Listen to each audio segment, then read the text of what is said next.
Rox Dishebek apareceu e sim, ele é o pai do Barba Negra. O capítulo 1154 de One Piece começa em um flashback de 63 anos atrás, aonde a gente vê o Joru, que é aquele gigante parceiro do Jaru, que naquela época era o gigante mais velho vivo. Só que a gente vê o desastre que aconteceu por conta da Charlotte Lilin, que depois viria a ser a Big Mom, aonde ela matou o Joru e deu todo aquele BO que a gente viu melhor no arco de Holy Cake. Só que o narrador diz que no mesmo ano onde aconteceram esses desastres, Elbaf enfrentou incêndios, ventanias e ondas de frio, o que fez com que o país entrasse em um período de escassez e de fome. Nós vemos então um quadro do Loki bebê voltando pra mãe dele e ela de novo rejeitando ele. Só que dessa vez a gente percebe que ele sentiu muito mais, porque ele chora e tal, então ele sente muito essa rejeição dela. Disso começam a ter várias guerras civis em Elbaf, porque a fome tava se espalhando muito rápido lá. Então os gigantes estavam atacando uns aos outros, querendo atacar os humanos. Eles queriam dar um jeito de conseguir acabar com aquilo, porque, cara, tava um caos, tá ligado? Tanto que um dos gigantes tentou matar o Hajurudin, justamente pro Hajurudin ser irmão do Loki, porque na cabeça dele, todo o caos que tava acontecendo era por causa do Loki. Então, o Hajurudin, por ser irmão dele, deveria ser oferecido como sacrifício para que todo aquele caos que tava sobre o Elbaf acabasse. O que não faz muito sentido, né? Porque, tecnicamente,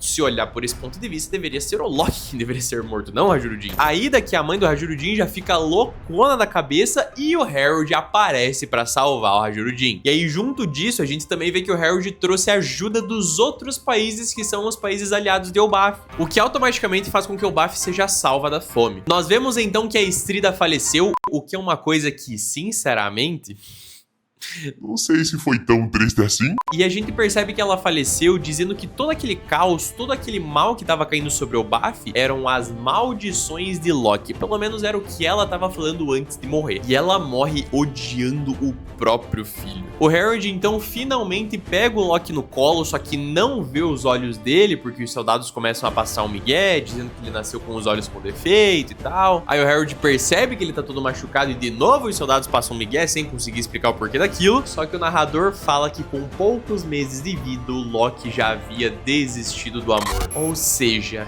ele acabou de nascer, foi rejeitado pela mãe, já sentiu essa rejeição, então é óbvio que o Piá vai ser um terror, né, mano? Porque imagina, ele literalmente não teve o amor da mãe dele. Só que aí nós vemos que a diplomacia que o Harold cultivou deu frutos, porque os outros países que são aliados de Elbaf começaram a mandar ajuda pra lá. E isso fez com que, obviamente, o Harold estivesse sempre fora, sempre fazendo essas ligações com o exterior e tudo mais. Só que no lugar dele, quem ficou de regente do país foi o irmão da Estrida, que é o tio do Loki. E ele ficou responsável por cuidar do Loki também. E é óbvio que ele odiava o Loki tanto quanto ela, pelo que deu pra gente perceber, pelo menos. Aí a gente vê que a Ida abriu uma taverna no submundo. Foi uma cena bem rápida dela tendo uma conversa com o Hajurudin. Foi bem da hora esse momento. Talvez o momento mais leve de todo o capítulo, inclusive. Aí o tempo avança um pouco no futuro, pra 56 anos atrás, aonde o Jaru e o Harold estão tendo uma conversa sobre o que aconteceu no Reverie, que no caso teve um assassinato e por conta desse assassinato o Harold conseguiu escapar de lá. E aí o Jaru fala sobre um grupo chamado Galeila, que a gente tá ligado que é o grupo de construtores navais que aparece lá em Warrior 7. Só que aqui o Harold descreve eles como gigantes guerreiros brutamontes construtores navais. E ele fala que eram guerreiros que usavam martelos e tal, então era uma galera poderosa, tá ligado? Só que aí o Jaru diz que eles enviaram uma carta pro Elbaf, onde nessa carta diz que eles foram capturados, e o Jaru indaga o Harold de, poxa, mano, foram mais de 100 gigantes, entre alguns deles com sangue ancestral, que foram capturados, então pouca coisa não foi o que parou eles, tá ligado? Aí o Harold pede se ele acha que foi o governo mundial quem derrotou eles, o Jaru fala que não sabe, mas o Jaru fala que sabe que você deveria estar deixando o seu like nesse vídeo se você tá curtindo e se inscrevendo aqui no canal, porque, cara, isso ajuda demais a gente a continuar produzindo conteúdo aqui pro YouTube. Porque quando você deixa o like aqui no vídeo, você mostra pro YouTube que esse vídeo é relevante e assim automaticamente ele entrega pra cada vez mais pessoas. E a gente tá trazendo as reviews semanais dos capítulos de One Piece aqui pro canal. Tanto que tem uma playlist que, se você quiser, você pode ver com todas as reviews que a gente fez até agora. Não foram muitas, mas pelo menos tá tendo review semanal, isso com certeza. Então, pô, se inscreve aí pra dar aquela moral pra nós, pode crer. Mas agora, voltando pro capítulo, tem um diálogo entre o Jaru e o Harold que ficou meio confuso. Basicamente, o Jaru diz pro Harold que a boa fé dele para com os países exteriores talvez não tenha sido transmitida não por culpa dele, mas sim por conta do passado de Elbaf, porque eles dizem que Elbaf já causou muito prejuízo pro mundo em que eles vivem. Então, pelo que deu pra entender desse diálogo deles dois, o fato de o Harold não conseguir ter uma ligação tão boa assim com o governo mundial, talvez fosse por conta do caos que os gigantes ancestrais causaram no mundo, o que é uma incógnita. Então, tipo assim, não tem como ter certeza se foi realmente isso que eles quiseram dizer. Pelo menos foi isso que eu entendi lendo essa parte do capítulo. Aí nós vemos um quadro do Loki crescendo, aonde dá a entender que ele matou o cavalo da sorte que a Estrida tinha dado pro Harold e também que ele matou o tio dele. Então assim, aquele maluco lá não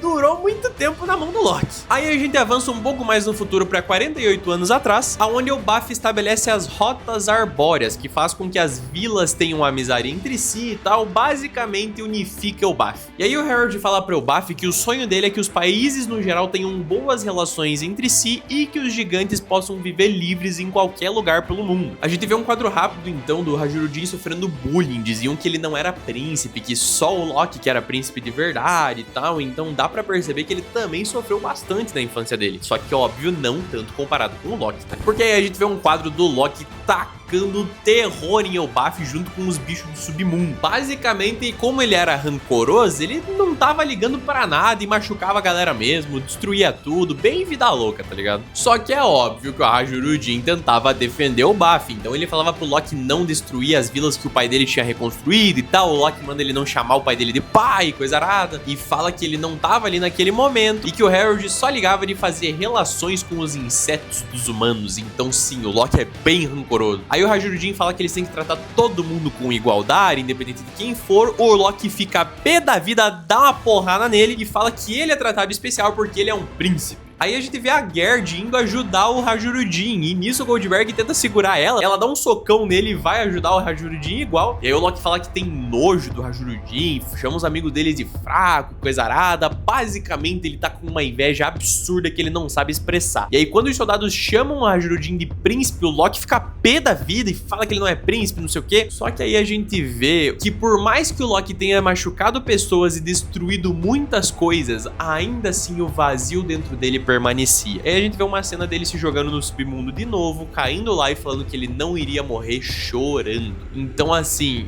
por mais que ele taque o terror, por mais que ele faça o caos acontecer em Elbaf, ele é simplesmente uma criança que não teve o amor da mãe dele. Então, cara, ele tá tentando se expressar da maneira como ele consegue, por mais que não seja a maneira correta, obviamente. Só que aí quando ele se joga ali no submundo, alguns piratas chegam perto dele. Dentre esses piratas estão Chique Leão Dourado e Barba Branca. O Chique fala que o Loki tem a aparência de um demônio e tal. O Barba Branca fala que ele é enorme, até mesmo para um gigante. A gente vê que tem mais uma pirata que tá junto com eles. E finalmente nós vemos Rox de Shebeck. Finalmente apareceu o rosto dele na obra depois de sei lá quantos capítulos, mano. E quando ele aparece, ele faz duas perguntas pro Loki. A primeira é se aquele país é Elbaf, e a segunda é se o Harold tava lá. Porque nisso o narrador fala que há 8 anos atrás, o Harold e o Shebeck tinham se encontrado no Reverie. Também fala que o Shebeck havia matado um almirante, ou seja, o Shebeck não é pouca coisa desde já, e ele tem uma das recompensas mais altas do mundo naquele momento. Fora que o Oda confirma pra nós que o Shebeck é sim pai do Barba Negra. Então, mano, tá confirmado, agora não tem o que fazer. E a aparência dele lembra demais do Barba Negra. É só você olhar pra ele, fazer a comparação ali, mano, os dois são idênticos, velho. Agora também fica aquela dúvida na cabeça, né? Será que ele também é pai do Bug, mano? Porque daí já pensou o Bug e o Teach serem irmãos? Mano, isso sim ia ser um bagulho absurdo. E o capítulo acaba com essa cena do rosto do Shebeck aparecendo. E nós não teremos pausa na semana que vem. Então, se você não quiser perder o que vai acontecer no próximo capítulo, já se inscreve aqui no canal, porque como eu comentei no meio do vídeo, eu tô trazendo as reviews semanais dos capítulos de One Piece aqui. Então o capítulo 1155 que vai lançar na semana que vem vai ter a review completa aqui no canal. E mano, esse arco de Elbaf tá insano, porque se a gente parar pra pensar em tudo que foi revelado até agora, a gente tem o irmão gêmeo do Shanks, que é o Shamrock, a gente tem o rosto de Shebeck aparecendo finalmente, a gente vê que o Shanks tem a marca do abismo, a gente viu a história do primeiro mundo, segundo e terceiro mundo, fora um monte de outras coisas que tá acontecendo no meio desse arco. Então mano, tá um absurdo de bom esse arco de One Piece. O Oda Amanda tá cozinhando demais, meus amigos. E é claro, se você não quiser perder tudo o que tá acontecendo, se inscreve aqui no canal pra ficar por dentro de tudo. Muito obrigado pela moral e tamo junto. Valeu!